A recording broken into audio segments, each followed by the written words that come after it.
lubang murah tanah airku yang tercinta.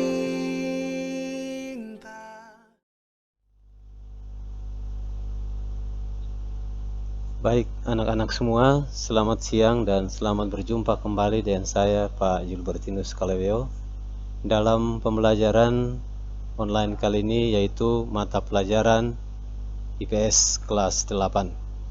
Sebelum kita mulai dengan pembelajaran kita hari ini, kita mohon pertolongan Tuhan sehingga pembelajaran hari ini dapat berjalan dengan baik. Kita berdoa.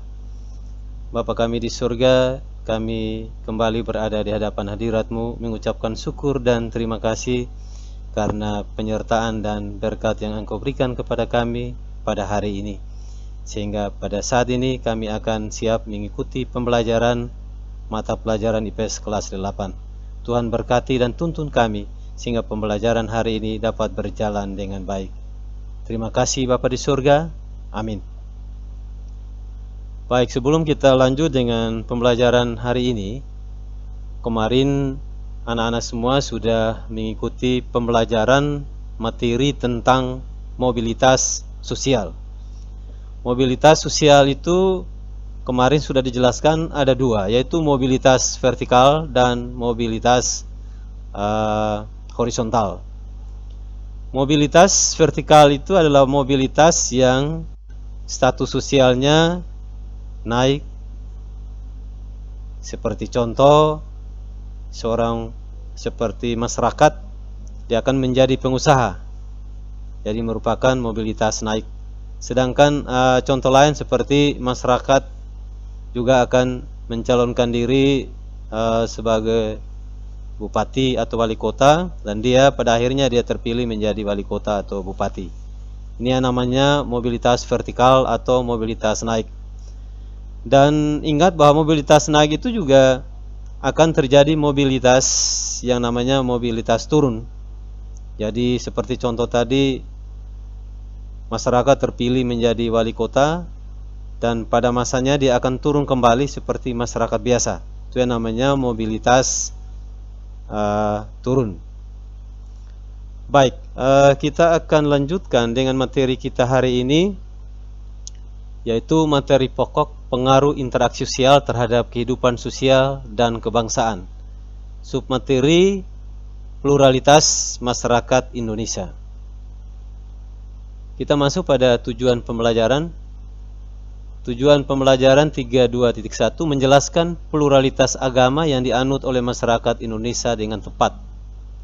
3.2.2 memahami pluralitas agama yang dianut oleh masyarakat Indonesia dengan tepat. 3.2.3 memberikan contoh nyata bagaimana cara menjaga pluralitas agama yang ada di Indonesia dengan tepat. 4.2.1 membuat slogan untuk memelihara kerukunan hidup beragama dengan pikiran kritis. 3.2.4 menjelaskan pluralitas budaya yang ada di Indonesia dengan tepat.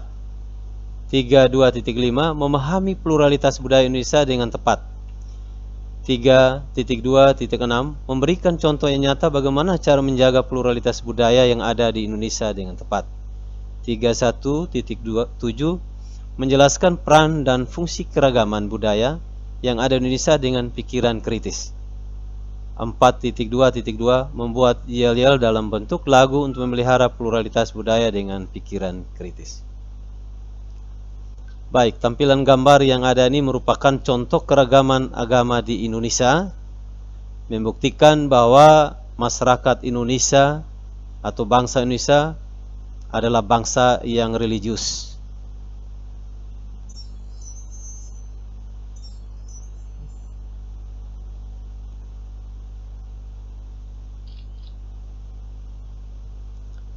Pluralitas agama dan budaya Indonesia.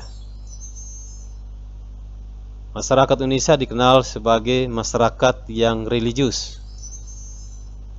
Beberapa agama dan kepercayaan dapat ditemukan di berbagai wilayah Indonesia. Indonesia juga memiliki banyak suku bangsa, itulah sebabnya Indonesia kaya dengan budaya atau adat istiadat.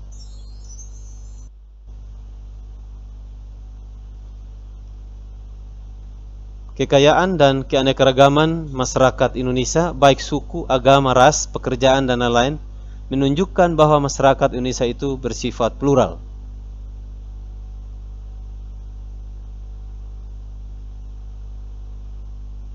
Sekarang kita masuk pada pengertian. Kata plural berasal dari bahasa Inggris yang artinya jamak. Sedangkan pluralitas berarti kemajemukan. Jadi pluralitas masyarakat Indonesia memiliki arti yang sama dengan kemajemukan masyarakat Indonesia. Pluralitas sering disebut juga dengan multikultural. Masyarakat multikultural adalah masyarakat yang memiliki lebih dari 2 kebudayaan. Masyarakat multikultural tersusun atas berbagai budaya yang menjadi sumber nilai bagi terpeliharanya kestabilan kehidupan masyarakat yang berbeda untuk bersatu. Apakah kalian menemukan berbagai macam agama di lingkungan tempat tinggalmu? Pernahkah kalian mengamati pemeluk agama lain yang sedang melaksanakan upacara keagamaan? Tentu kalian banyak menemukan banyak perbedaan. Kalian mungkin merasa asing dengan upacara persembahyangan agama yang berbeda dengan kalian peluk. Hal ini wajar karena setiap agama memiliki tuntunan dalam melaksanakan persembahyangan atau upacara keagamaan yang berbeda. Kalian perlu mengetahui bagaimana setiap umat beragama memiliki tempat ibadah dan melaksanakan kegiatan upacara keagamaan atau persembahyangan. Mengapa kita perlu memahami berbagai kegiatan ibadah agama selain yang kalian anut? Hal ini sangat penting agar dalam diri kita tumbuh sikap saling memahami dan menghargai atau bertoleransi. Contoh pemahaman perbedaan agama. Sebagai contoh, ketika umat Islam melaksanakan sholat Idul Fitri di lapangan, umat beragama lain perlu memahami bahwa kegiatan di lapangan tersebut merupakan upacara keagamaan bagi umat Islam. Tentu saja hanya pemeluk agama Islam yang melaksanakan kegiatan sholat Idul Fitri. Namun demikian, pemeluk agama lain membantu menciptakan suasana agar sholat berlangsung aman dan nyaman. Toleransi dalam beragama bukan berarti kita mencampur adukan agama, tetapi saling menghormati dan membantu menciptakan keamanan dan kenyamanan umat beragama lain dalam beribadah. Agama yang diakui di Indonesia: 1. Islam. Pada saat ini agama Islam merupakan agama yang dipeluk sebagian besar masyarakat Indonesia. Agama Islam diperkirakan telah sampai di Indonesia pada abad ke-7 yang kemudian diikuti perkembangan kerajaan-kerajaan bercorak Islam di Indonesia. Hari Raya Umat Islam. Umat Islam memiliki beberapa hari raya yang dirayakan setiap tahun seperti Hari Raya Idul Fitri dan Hari Raya Idul Adha. Hari Jumat juga merupakan hari penting bagi umat Islam. Pada hari Jumat semua laki-laki wajib melaksanakan ibadah sholat Jumat secara berjamaah di masjid. Umat Islam juga memiliki beberapa hari penting yang selalu diperingati seperti Hari Raya Tahun Baru Hijriah, Hari Kelahiran Maulid Nabi Muhammad SAW, dan Hari Turunnya Wahyu Al-Quran.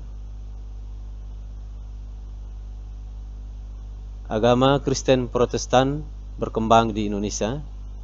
Sekarang kita masuk pada Kristen Protestan. Agama Kristen Protestan berkembang di Indonesia selama masa kolonial Belanda atau VOC sekitar abad ke-16. Pada abad ke-20, Kristen Protestan berkembang dengan sangat pesat yang ditandai dengan kedatangan para misionaris dari Eropa ke beberapa wilayah di Indonesia, seperti di wilayah barat, Papua, Sumatera Utara, Sulawesi Utara, dan Jawa. Di tampilan layar ini ada contoh gereja sebagai tempat ibadah umat Kristen Protestan. Hari Raya Umat Kristen Protestan. Hari Raya Umat Kristen Protestan adalah hari Natal yang diperingati setiap tanggal 25 Desember. Selain itu, umat Katolik memiliki beberapa hari penting yang juga selalu diperingati, misalnya Hari Raya Paskah dan Hari Raya Kenaikan Isa Al-Masih. Sekarang kita masuk pada agama yang ketiga, yaitu agama Kristen Katolik. Agama Kristen Katolik masuk ke Indonesia bersamaan dengan penjelajahan bangsa-bangsa Barat ke Indonesia. Kristen Katolik tiba di Indonesia saat kedatangan bangsa Portugis yang diperkuat dengan kedatangan bangsa Spanyol. Hari Raya Umat Kristen Katolik. Hari Raya Umat Kristen Katolik adalah hari Natal yang diperingati setiap tanggal 25 Desember. Selain itu, umat Katolik memiliki beberapa hari penting yang juga selalu diperingati, misalnya Hari Raya Paskah dan Hari Raya Kenaikan Isa Al-Masih. Agama Kristen Katolik masuk ke Indonesia bersamaan dengan penjelajahan bangsa-bangsa Barat di Indonesia. Kristen Katolik tiba di Indonesia saat kedatangan bangsa Portugis yang diperkuat dengan kedatangan bangsa Barat.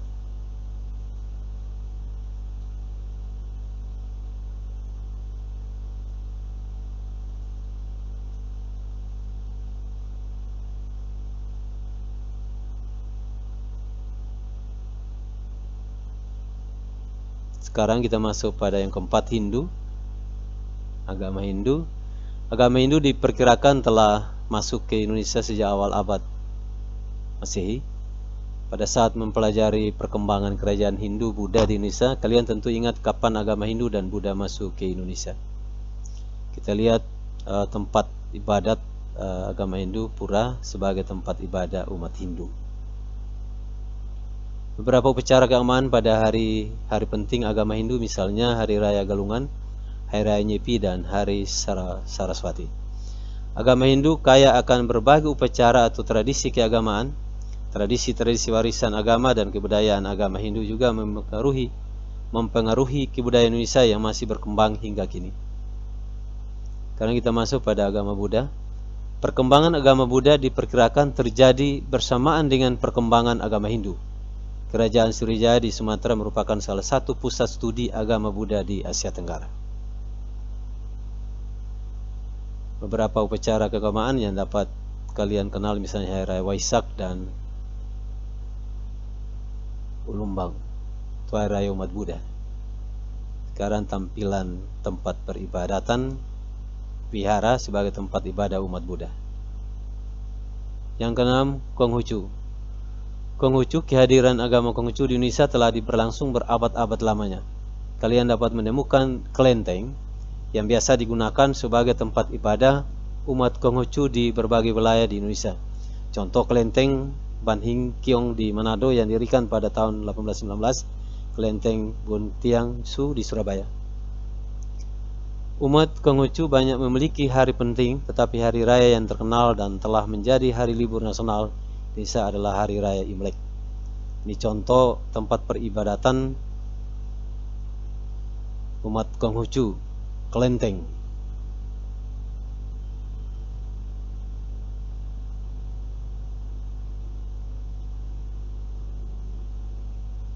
Sekarang kita masuk pada materi yang berikut, ya, perbedaan budaya.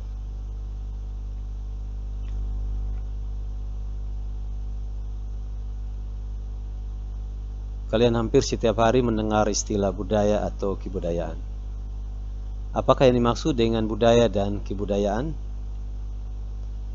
Kuncharaningrat tahun 1996 menjelaskan bahwa kata kebudayaan berasal dari Sanskerta, dari kata budaya, yang merupakan bentuk jamak dari budi, yang berarti budi atau akal. Kultur adalah kata asing yang berasal dari kata bahasa Latin yang berarti mengolah atau mengerjakan dan mengolah tanah dan mengubah tanah, alam. Pengertian budaya menurut Kuncharaningrat Budaya merupakan sebuah sistem gagasan dan rasa, sebuah tindakan serta karya yang dihasilkan oleh manusia di dalam kehidupan bermasyarakat yang dijadikan kepunyaannya dengan belajar.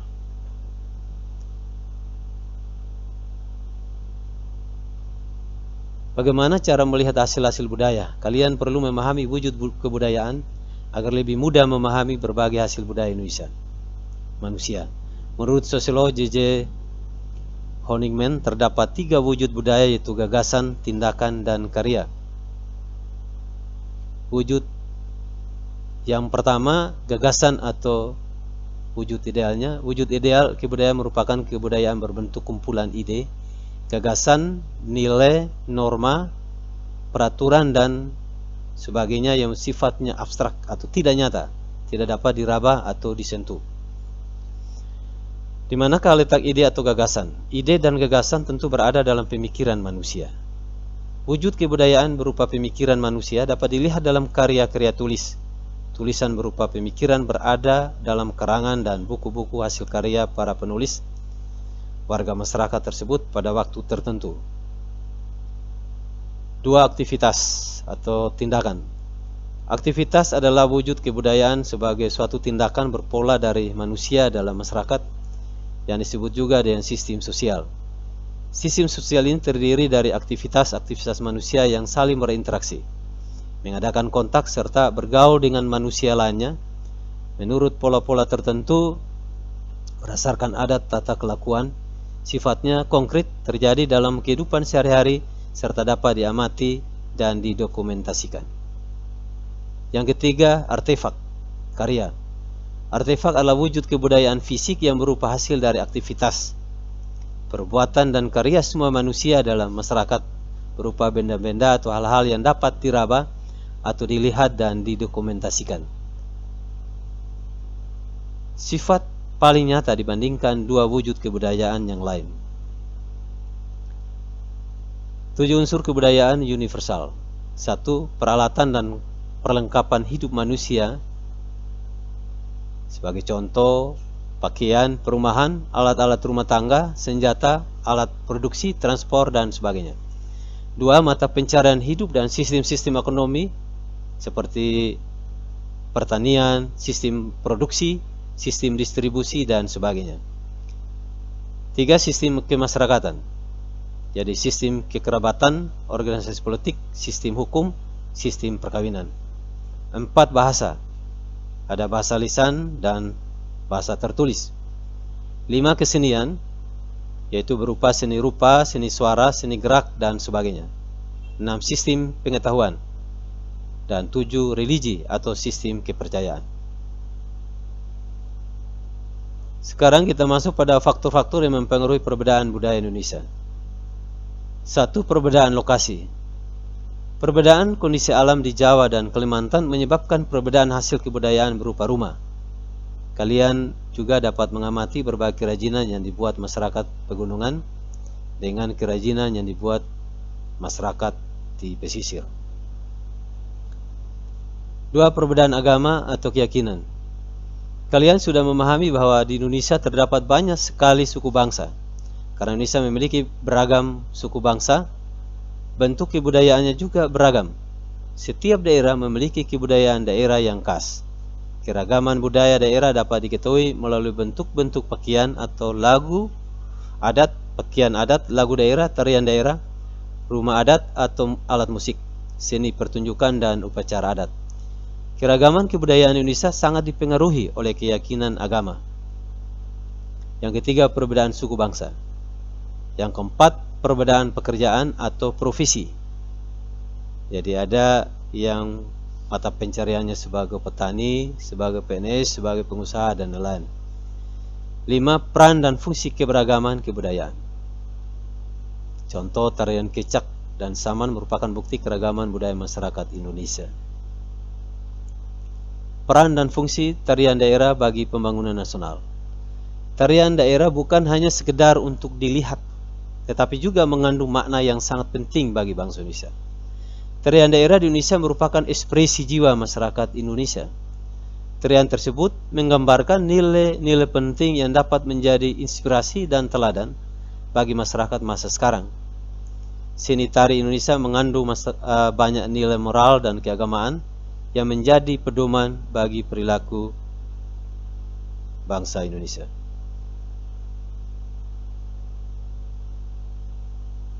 Demikian pembelajaran kita pada hari ini. Mudah-mudahan anak semuanya dapat mengikuti dengan baik.